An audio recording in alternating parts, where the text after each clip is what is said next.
po ulit Ganda natin. yan. Dito po sa ating Pilipinas, 3 po ang uri ng pagpuputol ng kasal. Una, nullity of marriage. Yes. Ang ibig sabihin po ng nullity of marriage, idedeklara ng korte na ang kasal ay simula't simula pa wala ng bisa.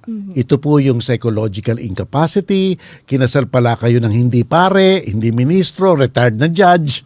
Di ba po? O kaya po underage kayo, 16, 15, o kaya first cousin nyo, yun po mga void yun, o kaya kinasal kayo sa kapatid nyo. Yung annulment naman po, iyan po yung fraud, nag-shotgun marriage kayo, pinilit lang kayo, meron palang malubhang sexually transmissible disease, yun po yung annulment. So yung isa nullity, yung isa annulment. Ang pangatlo po, yung pinag-uusapan natin kanina, kung kasal kayo sa banyaga, pwede kayong kumuha ng diborsyo abroad, tapos pa-approve nyo dito sa Pilipinas. So, 3 po.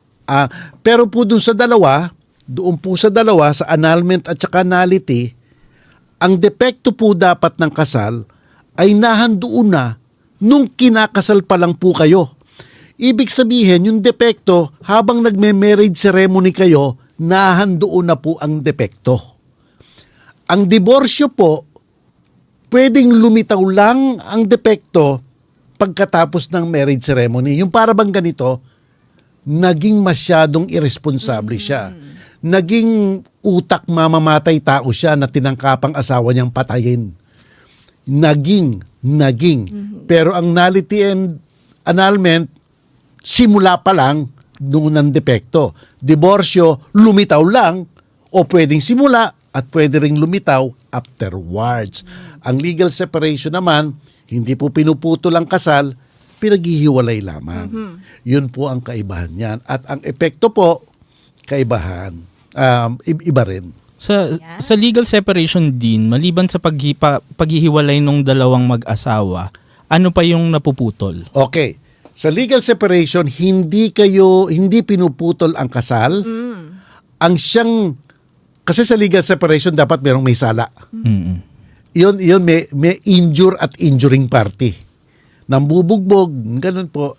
So sa legal separation po, kung sino ang may sala, hindi nasusuportahan ng walang sala. Pero yung walang sala, patuloy pa rin ang suporta ng may sala. Yung may sala, hindi na po magiging eredero nung walang sala. Pero yung walang sala, patuloy pa rin magiging eredero nung may sala. One way, di ba? Nagiging one way na lang. Din pala, Oo, ang legal separation. Kaya lang ang problema sa legal separation po, kasi yung psychological, mental, yung mental awareness nyo na kahit na ganito, tali pa ako sa kanya. Wala pong freedom. Talagang nakakapag-cause rin po ng mental health problems doon. Yun.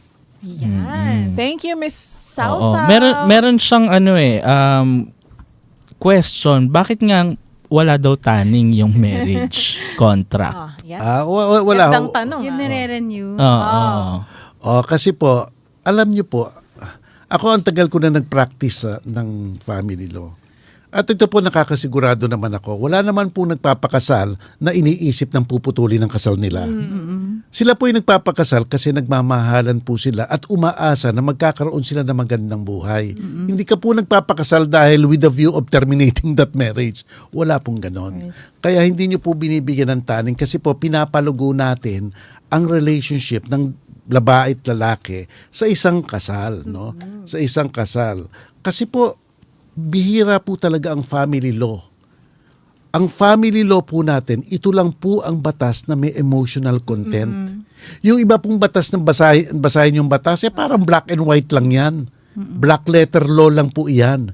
Pero dito po sa family code, ito lang ang batas po na makikita nyo yung mga kataga, love and affection, trust, faithfulness, fidelity, at kaya nakikita nyo, itong batas na to may emotional content.